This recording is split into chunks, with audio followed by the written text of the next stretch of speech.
Chicken കറി എങ്ങനെ ഉണ്ടാക്കാം എന്നുള്ളതാണ് കാണിക്കാൻ പോകുന്നത്. അതിനായിട്ടാണ് നമ്മൾ ചിക്കൻ ഇതുപോലെ കഴുകിയെല്ലാം വൃത്തിയാക്കി എടുത്തിട്ടുണ്ട്. ഒരു 3 സ്പൂണ് ചിക്കൻ മസാലപ്പൊടി എടുത്തിട്ടുണ്ട്. 1 സ്പൂണ് ഉപ്പും 1/2 സ്പൂണ് മഞ്ഞൾപ്പൊടി, ഇത്രയും കാര്യങ്ങളെടുത്ത് വെക്കണം. ഇപ്പോൾ ചിക്കൻ എല്ലാം നമ്മൾ ഇതുപോലെ വറുത്ത് കോരി വെച്ചിട്ടുണ്ട്.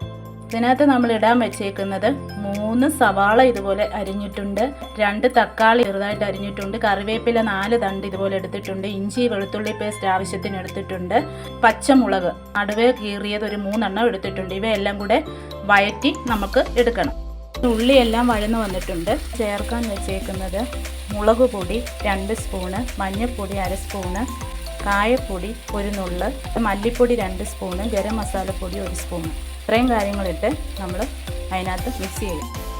ഇതിപ്പോൾ ഇങ്ങനെ വെച്ചിട്ടുണ്ട്. ഇനി നമ്മൾ ഇത് അടച്ച് വെച്ച് വേവിച്ചെടുക്കാം. അപ്പോൾ ചിക്കൻ റെഡി ആയിട്ടുണ്ട്. നിങ്ങൾക്ക് ഇതുപോലെ ട്രൈ ചെയ്ത് നോക്കാവുന്നതാണ്. എൻ്റെ വീഡിയോ ഇഷ്ടപ്പെട്ടാൽ ലൈക്ക് ചെയ്യുക, ഷെയർ ചെയ്യുക, കമൻറ്റ് ചെയ്യുക, സബ്സ്ക്രൈബ് ചെയ്യുക.